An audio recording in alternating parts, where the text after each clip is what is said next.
और हमारे साथ फोन लाइन पर अब जुड़ी हैं अर्चना शर्मा जी। अर्चना शर्मा जी, आपका बहुत बहुत स्वागत है पत्रिका टीवी पर।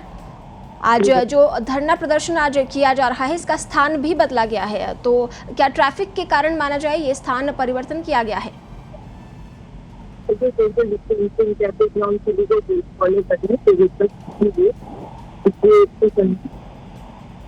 और हम सड़क पर करना भी नहीं चाहते जैसे ट्रैफिक बाधित हो सके। और हमारा कार्यालय हिंदी को आयोजित करेंगे ताकि हिंदी दिया।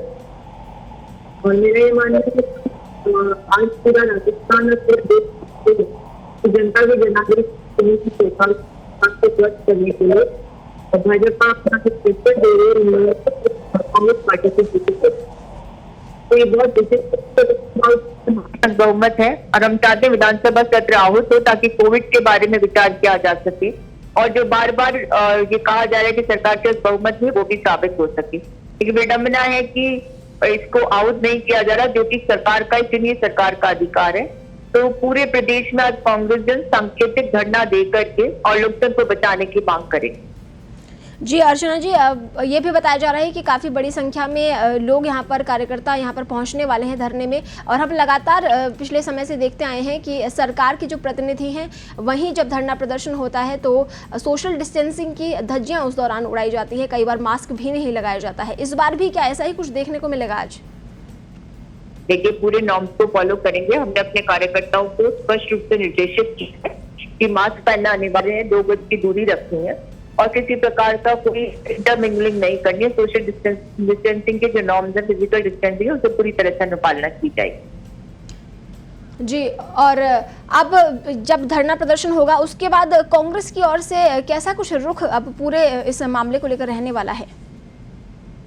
देखिए, रुख हमारा स्पष्ट है शुरू से ही। हमारी सरकार के पास बहुमत है। हम चाहते हैं विधानसभा सत्र आहूत हो। पुडुचेरी में कल हो गया, असम में हो रहा है और बिहार में भी संभावित है। और पूरे विश्व में जब कोरोना की त्रासदी शुरू हुई थी तब तरीके निकाले गए कैसे सदनों को आहूत किया जाए।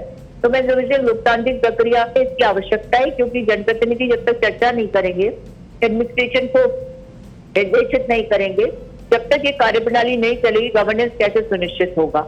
तो ये तो एक वाजिब मांग है और मांग भी नहीं कहना चाहिए, अधिकार है चुनी हुई सरकार का, इसे सुनिश्चित किया जाना चाहिए। और ये संदेश हम पूरे देश में दे रहे हैं और इसके माध्यम से पूरे प्रकारांतर में पूरे देश में होगा कि गैर भाजपा शासित सरकारों को जो ध्वस्त करने की कवायद शुरू हो गई है उसका मुंहतोड़ जवाब दिया जाना चाहिए। जी अर्चना जी, सरकार की ओर से लगातार प्रचार किया जा रहा है कि कोरोना को लेकर जो गाइडलाइंस है उनका पालन किया जाए, लेकिन जिस तरह से धरना प्रदर्शन होने वाला है, बड़ी संख्या में लोग पहुंचने वाले हैं, क्या बड़ी संख्या में लोगों का पहुंचना उचित होगा?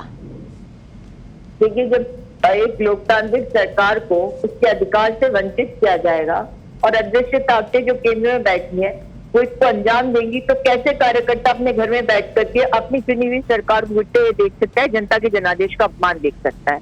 तो ये सारी चीजें होंगी। ये तो देश को चलाना है, जो प्रधानमंत्री खुद ही कह रहे हैं कि 2 गज की दूरी रखकर कोविड के साथ जीना होगा।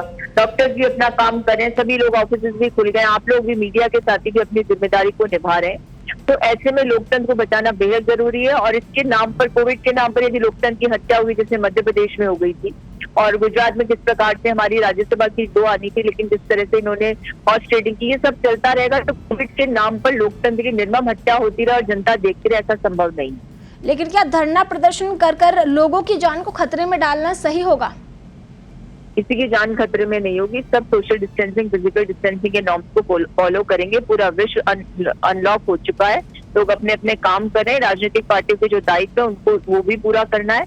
और यहाँ तो एक बहुत बड़ी विडंबना प्रस्तुत हो गई है कि सरकार के ऊपर तलवार लटकी हुई, और जब सरकार ही नहीं होगी तो प्रदेश में गवर्नेंस कैसे होगी? तो ये तो देखना भारतीय जनता पार्टी केंद्र सरकार को, जिनके इशारे पर सारे घटनाक्रम को अंजाम दिया जा रहा है, उनसे ये प्रश्न पूछा जाना चाहिए। जी अर्चना जी, हमारे साथ जुड़ने के लिए आपका बहुत बहुत धन्यवाद। तो आज 11 बजे युवा कांग्रेस मुख्यालय पर कांग्रेस की ओर से धरना प्रदर्शन किया जाएगा और स्थान हालांकि इसको लेकर बदला गया है। कलेक्ट्रेट पर यह धरना होने वाला था, अब युवा कांग्रेस मुख्यालय पर यह धरना होगा। सुबह 11 बजे धरना होगा। बताया जा रहा है कि कार्यकर्ता बड़ी संख्या में यहाँ पर पहुंचेंगे।